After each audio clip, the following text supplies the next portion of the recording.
muncul lagi batang padi dan menguning. Dipanen lagi, muncul lagi, dan begitu seterusnya.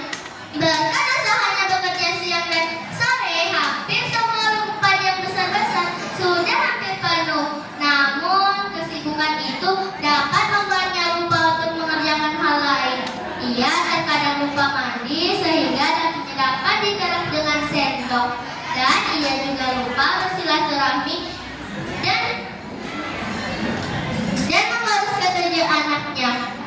Pada suatu hari, saat anak Putri Tangguh semuanya telah tertidur, Putri Tangguh berkata pada suaminya yang berada di atas berbaringan, "Bang, Adek sudah capek setiap hari menuai padi. Adek mengurus anak-anak baik dan bersilaturahmi ke tetangga karena kita kayak terkucil."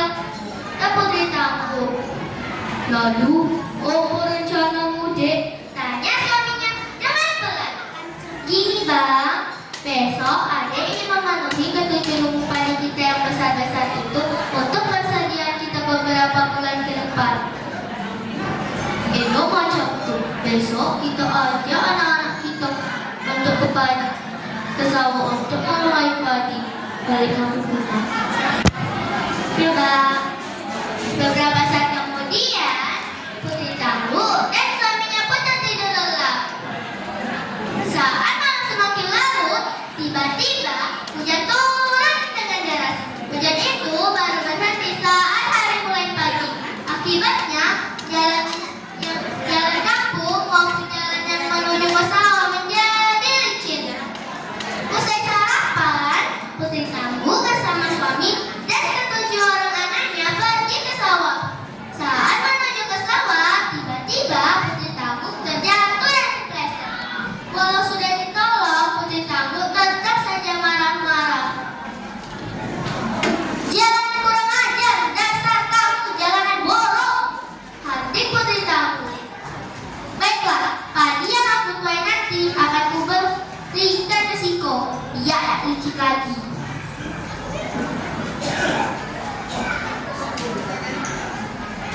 Benar dengan perkataannya, Putri Tangguh tidak akan pernah lagi kembali ke sawah itu. Kini ia mengisi hari-harinya dengan menenun kain. Ia menenun kain untuk membuat baju untuk dirinya sendiri, suami, dan ketujuh orang anaknya. Suatu hari saat Putri Tangguh kasihkan menenun kain, tiba-tiba ia terlupa memasak nasi untuk warganya. Sehingga suami dan ketujuh anaknya kelaparan. Pada suatu malam, saat ketujuh anaknya telah tertidur, Putri Tangguh tetap saja asyik menenun kain. Dan pada saat malam, Putri Tangguh pun ikut tertidur samping anak-anaknya. Beberapa saat kemudian, tiba-tiba adiknya yang bungsu pun terbangun dari tidurnya. Untung saja Putri Tangguh dapat menenangkan anak itu untuk kembali tidur kembali. Beberapa saat kemudian, keenam anaknya yang lain pun ikut terbangun secara bergiliran. Namun saat yang suruh bangun, ia bukan membujuknya, melainkan malah memarahinya. "Hei, kau sudah besar, selagi dilahirkan anak kecil, ambil dengan nasi panci kau nak. Do ambil beras dikaleng dan masak dewek kau nak. Do ambil baju yang ada di lubuk dan tanai dewek." Putri Tangguh. Karena si sulung sudah kelaparan, si sulung pun mengikuti kata-kata ibunya.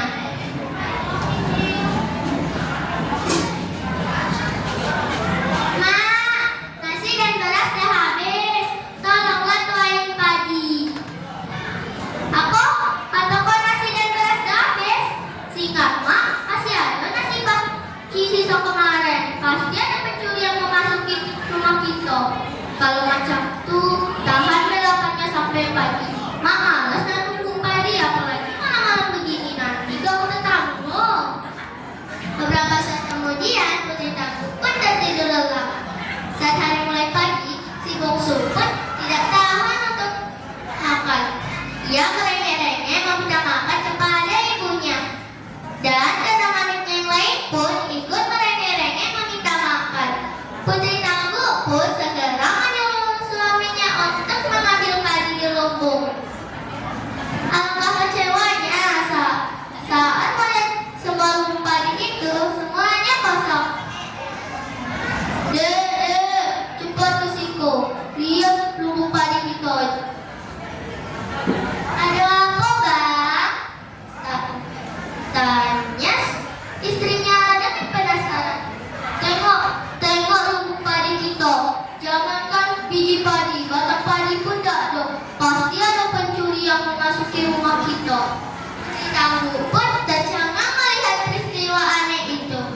Ia tidak menyangka akan terjadi hal ini. Benar, Bang.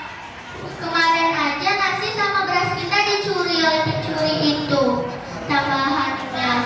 Tapi tak pola, Bang. Bukankah sawah kita tuh gudang padi? Putri tamu pun segera menarik tangan suaminya menuju sawah. Alangkah kecewanya karena harapannya telah sirna. Bang, tengok sawah kita. Jangankan biji padi, batang padi pun tak ada. Yang ada cuma rumput tebal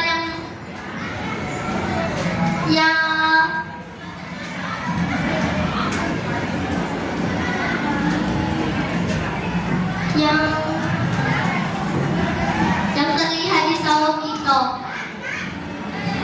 Suami pun tidak tahu apa yang harus dilakukannya. Ia tercengang melihat peristiwa aneh itu.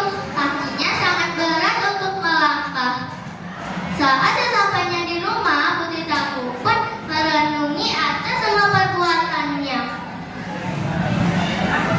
Ya Tuhan, itukah kesalahanku sehingga kutukan ini datang kepada kami? Lalu Putri Tamu dalam hati. Saat hari mulai malam, Putri Tamu pun tertidur. Ia bermimpi didatangi oleh lelaki tua berjenggot panjang. Wahai Putri Tamu, aku tahu kamu memiliki sawah seluas kamu, tapi hasilnya dapat mengisi dalam kelinci sampai ke atas langit.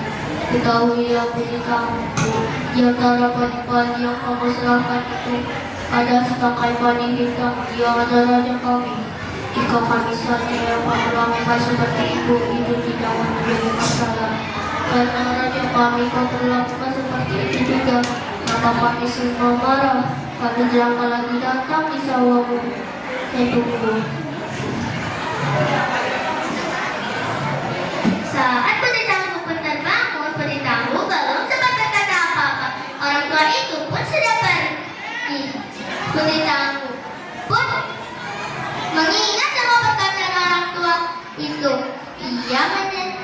Ia menyesal karena telah menyia-nyiakan padi. Ia dan keluarganya akan menjalani hidupnya dengan kesengsaraan. Apa bergunanya kau? Berguna. Menyesal tiada guna. Sekian, terima kasih. Wassalamualaikum.